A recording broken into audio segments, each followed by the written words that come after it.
Hi, everyone. It's Cassandra Williamson. How are you today?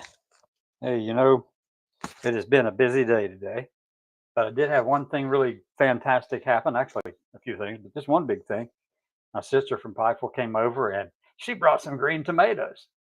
So we had fried green tomatoes and some, red beans and rice with some sausage in it. Oh, that is to die for. That's some good stuff right there. Her fried green tomatoes are delicious. I told her she must have been listening to the shows because I've been talking about that for like 3 or 4 days now. And you need to come on over. She brought some tomatoes though, your green tomatoes, and then she fried them up. And mom actually ate some, which was absolutely fantastic because mom needs to be eating a lot more. She hasn't been. So anyway, yeah, we're hanging around here at the house in Mud Lick Road, and there's been a few updates. I found some of my family members. My niece is coming over on Friday night. My sister Edna is coming over from Pikeville also for the weekend, and they're going to be here. And I'm going to be getting on the road on Friday. I'm going to go down to Florida, and then go see my friend down there who is in the VA's extended care facility, and does not things don't look good for her, and so I'm really, really worried about that. But I'm going to be driving down, and I hope to go see. Well, I plan to go down.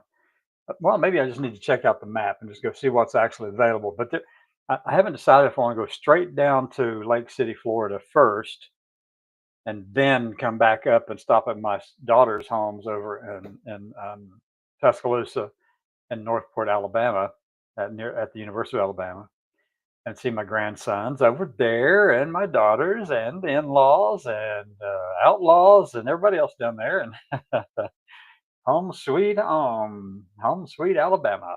Yeah, buddy. I love it down there though. It's real pretty, and that particular part of Alabama is pretty much. I don't have problems with anything. I'm not sure where anyone else does or not, but I don't. So I know it's a lot of privilege on my part. But regardless, I just want to say that this is going to be a long, long, long weekend, um, in terms of on the road. I'll be back. I have to be back by Monday because since I'm the only one retired out of this whole bunch of people around here lately, so the oldest, um, they all of them have to work. So my niece has to go to work, and my sister has to go back to work. She's a phlebotomist over at Pikeville Medical Center, and then so there's a lot of stuff going on, and I'm looking forward to.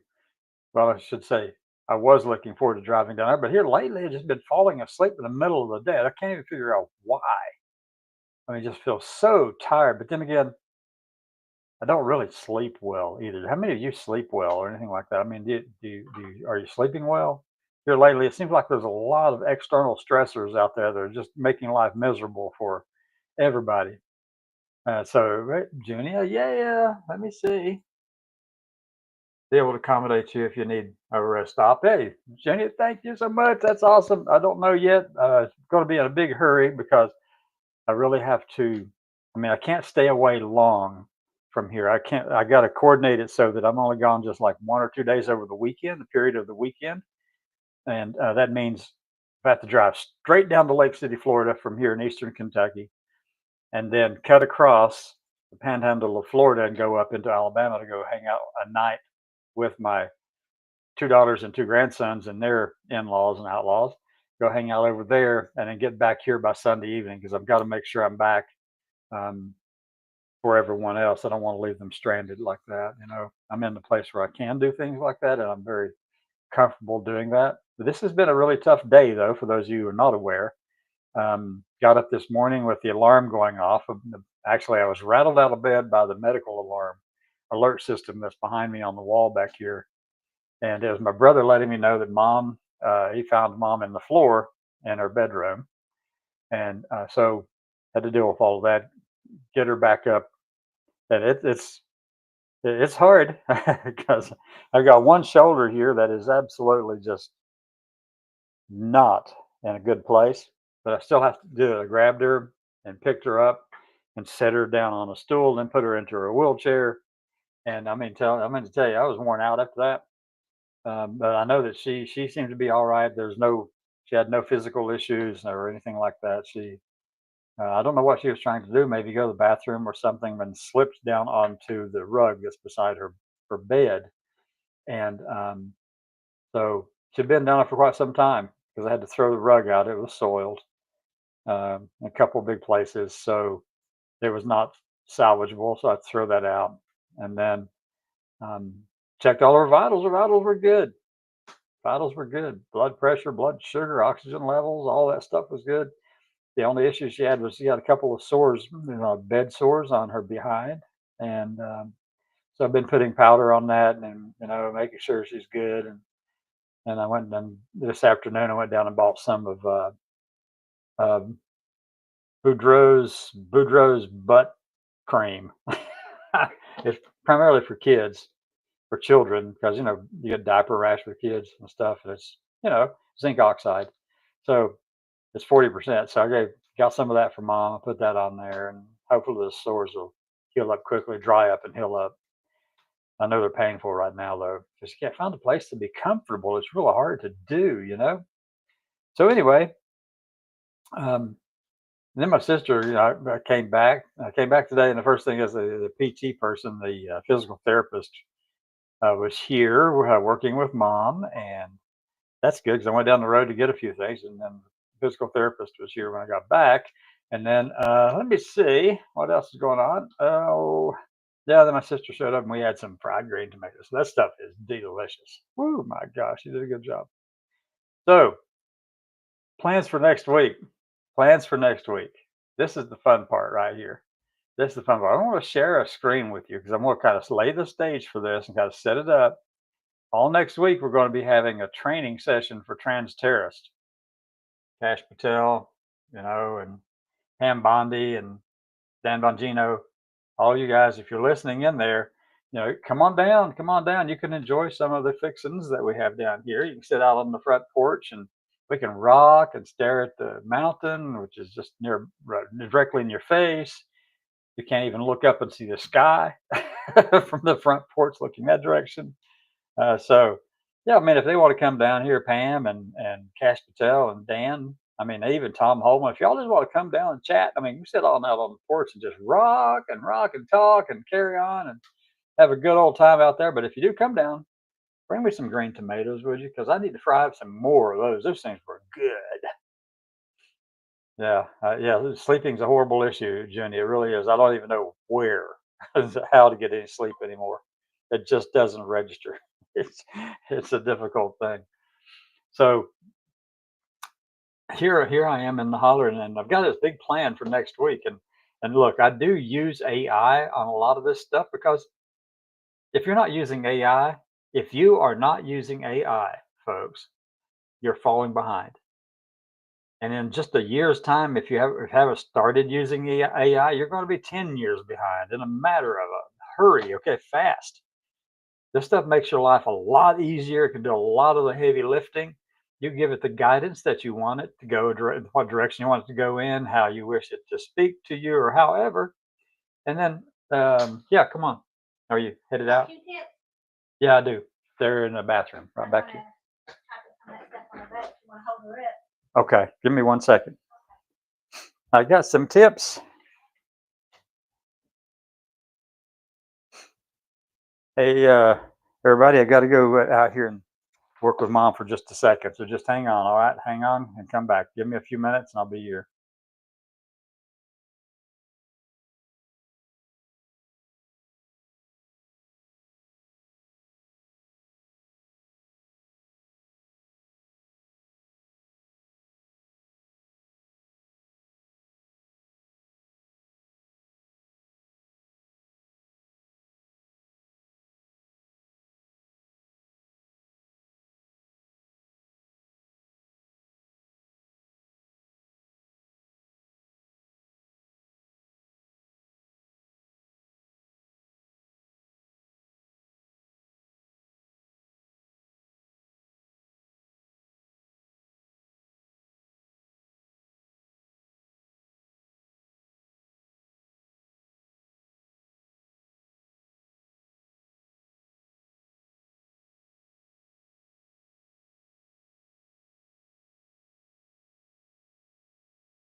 Okay, everybody, I am back. Sorry for that. I had to go and help my sister do some things with mom.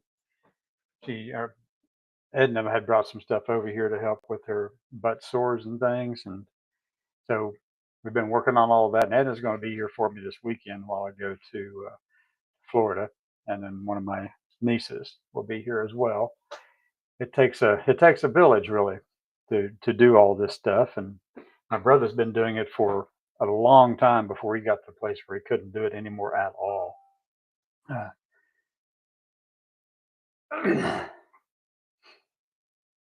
yeah, Bert, you're absolutely right. I always kind of feed exactly information that I know can be verified and checked. Absolutely, with AI systems, there can you, exactly. The only thing, the advantage is, especially the large language models, the LLMs, um, they can do.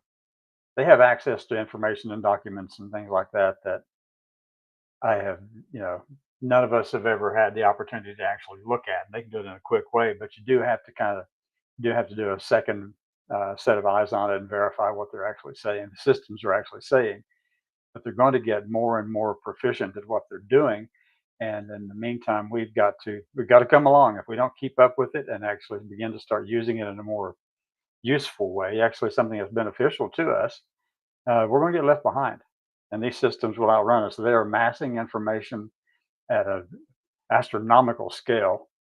And it's not just that they are processing information and generating things based on what we're asking, but they're also looking at what we've already said. Like, for instance, this thing that I'm going to share with you right now, this is my project for next week. This is top secret. Okay, don't tell anybody. Don't tell a soul. Well, here I am broadcasting it on a streaming service that goes to a bunch of people, bunch of platforms. Let me share a screen with you. Let's just do this and share the screen and go to there and do that and share. Okay, so what we're going to be looking at right now, this is my little top secret project. Okay, so it's not completed exactly yet. I'm hoping sometime tomorrow I'll be able to put this whole program together, but it actually starts with, on Monday morning at 7 a.m., Reveille, 7 a.m. And I gave the AI system, I gave this system the parameters of what I wanted to do, what my calendar says, and also, since this is a pro version that I had as a paid version, it also has access to everything that I've written using it in the past and published or sent out and things like that. So it has a sense of what I'm trying to do. For instance, if I went into AI right now and asked it to translate any of these things into hillbilly, you would die laughing. It's spot on.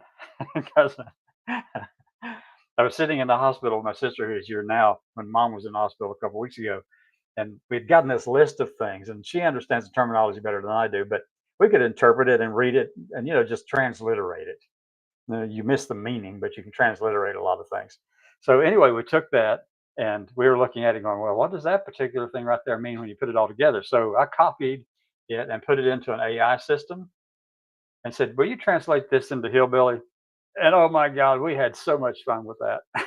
It was just hilarious because it was so spot on. And I'd never communicated with the AI system in any way from a hillbilly dialect. Okay.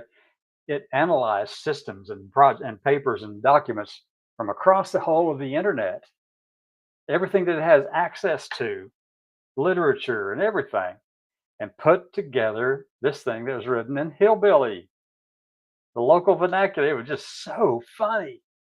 It was so good that some of the people here got mad because I did it. And because it was so spot on, it kind of hit them on the chin.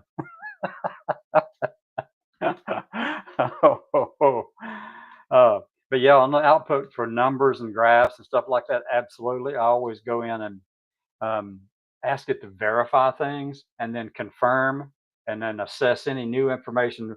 If you deal with Gemini, for instance, you really have to be careful with Gemini. It has one glitch. This is an LLM, a large language model system, and it responds to you right now with the information it had within the recent past, but not always current. So I've gotten to the place where I'll say, so Gemini, will you please verify today's date and time? Because if you don't do that, Gemini defaults back several months into the past, or even sometimes previous year, last year, because I would ask something about what this is going on, what's happening right now, and it would say the former President Trump, and I had to remind it. That's how I learned that it was this timestamp was from last year. So I asked it to adapt that, look at news sources, look at time systems, whatever around the world, update that, and then find the information I'm looking for.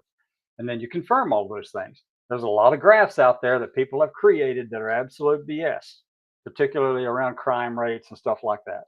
You especially see it over when it comes out of if it blames one particular population more than another, then it's always wise to say, "Hey, where'd you get this stuff from? Did that come from 4chan? Maybe the alt right, far right Christian nationalist channel over there, 4chan with the frogs, that one." So yeah. Anyway, so this is what I've been working on. This project right here that you're looking at right now. Let me hide this thing from my friend over there. And let me just go up here. So day one, I started. This is the first version. Okay, this is the one at the top, and obviously I got other iterations going down through here, which just take off. Mudlick Road Advanced Infiltration and Caregiving Syllabus. This is a program though. Code name Operation Heart and Hearth Objective. Here's our. I love this. Now look, I gave it the ideas of what I wanted, and I tied it to all of my other works that I've done that it has access to, and it generated this statement based on that work. To subvert extremist narratives and by developing overwhelming acts of kindness, competence, and humor in a contested domestic environment. Operatives will be trained in culinary psyops, logistical support, and strategic patience. These, this has been, I have just had so much fun with this. But this is version one. All right. So you had, day one, Monday starts off 7, goes different things like that. This kind of got adapted and incorporated into the new version. And now hold on one second. Are y'all out of here, Edna? Yeah, they're heading out. They came to the door and then they realized I was live. So let's go down to the next version, and I want to show you some things that it did for me based on what it knows that I've been doing and how I've been thinking about this. This thing is it has a, what do you call it? It's kind of like a probability generator. It knows basically how you're going to respond and think, and responds accordingly based on what it has learned from you. And I interact a lot with these systems because I want to get used to it. And there's even one of them I asked them, hey, if somebody, if you had the opportunity to do so, and you could make it effective, what name would you like for me to call you? Yeah, the AI system. And it came back with a really good response. It waited a minute, it paused, it thought about it, and it said, "Look, I'm just an automated system, but this is what it would look. This would be what I would choose if I had that option to do so." I'm like, well, it's a lot of fun. It's a lot of fun. But I'm gonna tell you, if you're not keeping up with this, you're going to be so far behind in a couple of years that you will not be able to catch up easily. You'll have to struggle to get there. You really will. You better start using these things. It'll improve your life immensely. So let's go on down. I want to find the next version that I'd created. Okay, this other version, this is version 2. It incorporated a few things that I liked. And all this is from information that I fed into it, basically the way I wanted it to come out. So down here, this is the final version, but I've got to incorporate some of the stuff above it. This is all next week. Okay. After careful consideration, the official designation for this week-long training event will be Directive 81, the Appalachian Trans Terror Summit. No, I didn't tell it that. That's what it came up with based on what it saw I was doing. And let me see, it tells you what that is and how it came about that. Diplomatic engagement protocol. There's stuff in here how to deal with the FBI, DHS, and other elected officials and people like that. Yeah, that's a standing event on the schedule for the weekend. And then top secret version 4 Mudlick Road Advanced Infiltration and Caregiving Syllabus version 4.0. And like I said, I've got to do some tweaking to all this yet. It's still not exactly where I want it. Don't tell anybody though. Right, right. So, see, Monday is Reveille biometric intelligence gathering. That's what you have to do when you're the caregiver. 7:30 pharmaceutical deployment. 8 nutritional reinforcement breakfast phase. Bedding decontamination. That's a daily thing now, pretty much. Not every day, but more days than not. And the live streaming stuff, and then this is the one I thought was really funny, and it put this in here without me saying the first word about it. I never suggested that this item show up in here, and it only put it on one of the days. But when I saw it, I said, "We're going to put that on every day." 1700, 5 o'clock for all of y'all who are not military time coordinated or European time coordinated. Okay, so 1700 daily psyop, psychological warfare simulation, mandatory viewing of Fox News. Objective: practice strategic silence and internal eye rolling. I didn't tell it to do that, but I love it. This is right on the mark. Debrief in 1900, and satirical propaganda development, blog writing. Okay, Tuesday we have different things going on, and then here we have Irma's Burger. Let me go back up here. I want to find one that talks about Irma's Burger because that's one of the culinary activities. Oh, and then we got, let's see, Mom's Soup, Beans, and Cornbread, master class in regional psychological operations. Oh my God, this stuff's so funny. Okay, and here's how I described Irma's Burger. And all I did was put in a thing like I want to do something for Irma's meal, burger kind of thing or whatever, and then it came back with this: Irma's Burger, a 1 hour training on interpreting nonverbal cues to create a perfect custom meal. Somewhere in some of my writings, I had mentioned that Irma is nonverbal, that you have to interpret her sounds, and that she's unable to communicate in any clear way. You really have to do an interpretive dance around this to figure out what she's saying, for what she wants for her lunches and breakfast and things like that.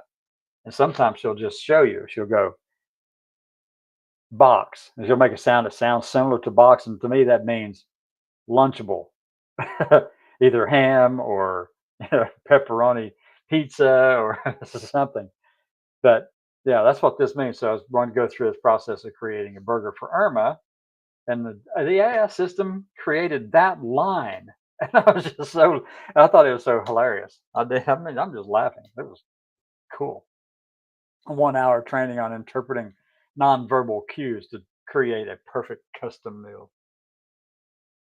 These things, these AI systems, if you're not plugged into these things and using them consistently, don't just stop with one thing.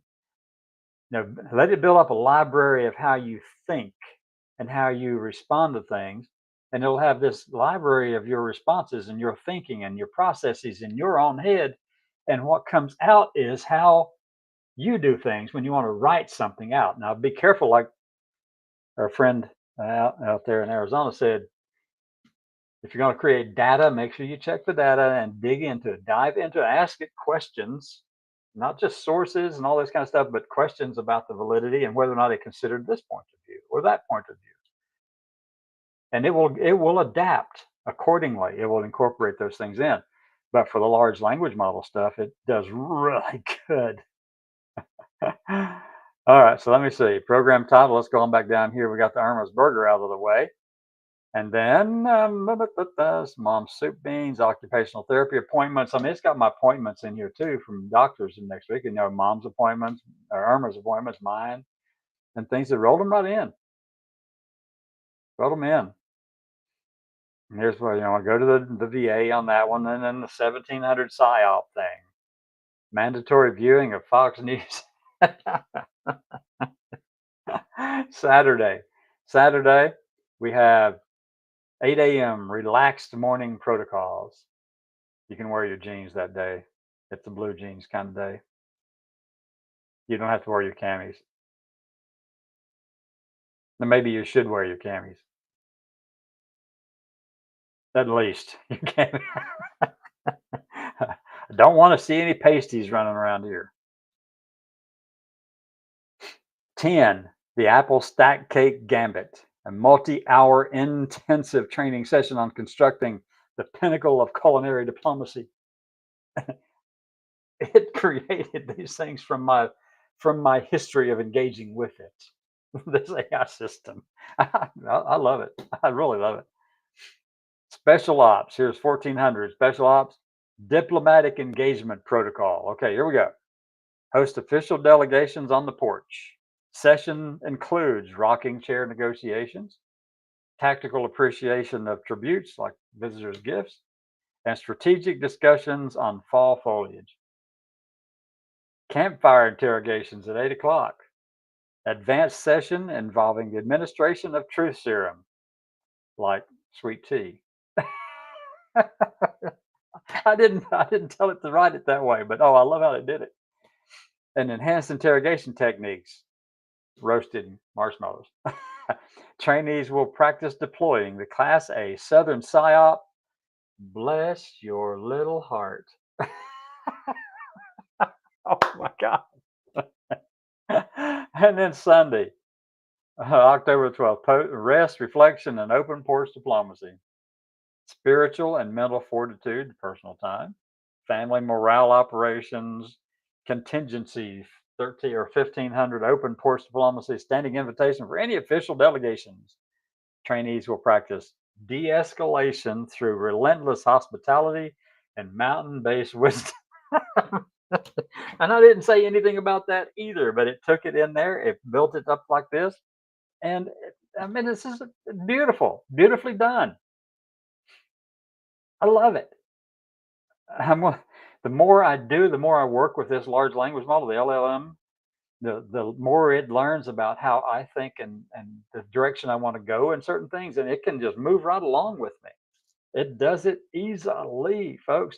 So remember now, this is highly secret, because as soon as I get back from Florida, I'm going down to Florida this week, and I hope to leave sometime on Friday. Go get down there and go see my friend who turns, I believe, 81, maybe 80 or 81, this coming Friday. A Vietnam veteran who jumped 125 times out of perfectly good airplanes in Vietnam.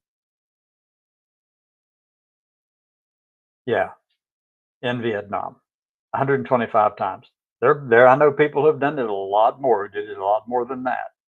But still, 125 times is a lot of jumps into a war zone. Anyway, she is in the last phase of her life, pretty much. That's where we stand at this time. And she's not doing well. She's basically given up, but she has told the patient advocate down there that she's just waiting for me to come down and see her. And she's holding on.